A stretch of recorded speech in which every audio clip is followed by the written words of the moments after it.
Hello, friends. Today we are meeting with you in order to listen to the news again and sort out what is happening. Let's start with the war in Israel. Gaza death toll spikes, mainly in the south, after Israel launches strikes. The death toll in the Gaza Strip has passed 5,000, Palestinian health authorities said Monday, after Israel said it launched hundreds of strikes on the enclave overnight. The assault came after Israeli officials warned that attacks on Gaza would increase. The White House said President Biden and Israeli Prime Minister Benjamin Netanyahu agreed Sunday that there would be a continued flow of critical aid. The same day, a second convoy of trucks entered Gaza through the Rafah crossing from Egypt. As tensions rise in the Middle East, Secretary of State Antony Blinken warned of a likelihood of escalation by Iranian proxies against U.S. forces and said the United States is taking steps to make sure we can effectively defend our people. Israeli forces raid inside Gaza, step up airstrikes, killing hundreds. Israeli troops, accompanied by tanks and armored engineering vehicles, carried out raids inside Gaza, where they have clashed with Hamas militants, leaving one Israeli soldier dead and 3 wounded. According to the military on Monday, Israel Defense Forces spokesman Rear ADM Daniel Hagari told reporters on Monday that armored and infantry forces were fighting inside the Gaza perimeter with the mission to kill terrorist cells in preparation for the next phases of war. The raids took place as Israeli air, naval and ground forces launched massive overnight strikes across Gaza, from Jabalia in the north, where Israel had warned 1 million Palestinians to evacuate, to Khan Yunis and Rafah in the south, areas the Israeli military said would be considered safe zones. The IDF on Monday said that in the last 24 hours, it fired on 320 targets in the enclave, including tunnels and what it described as command centers run by Hamas and the smaller militant group Palestinian Islamic Jihad.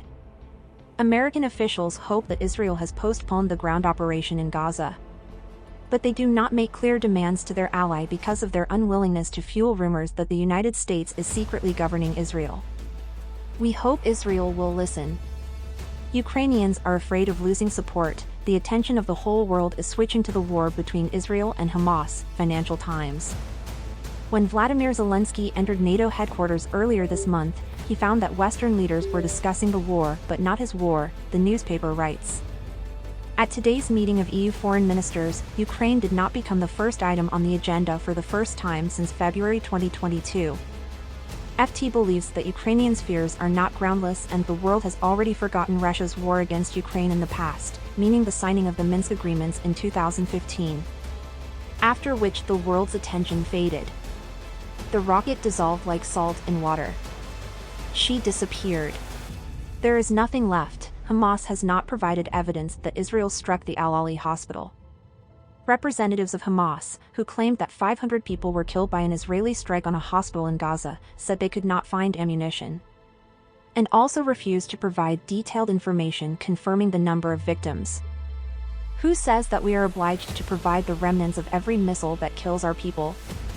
In general, you can come, study and make sure based on the evidence we have, Hamas spokesman Salama Maroof said.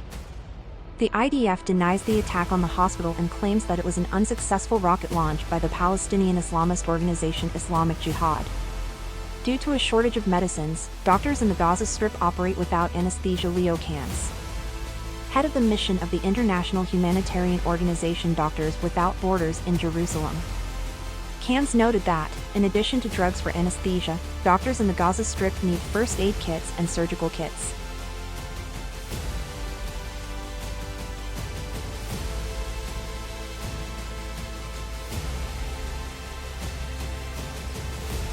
The Turkish formula for the guarantor countries for Palestine and Israel will prevent the loss of territories by Palestine and the death of people, Hurriyet newspaper. Earlier, Turkish Foreign Minister Hakan Fidan said that Turkey, amid the aggravation in the Middle East, offers a formula of guarantors for Palestine and Israel in the event of peace.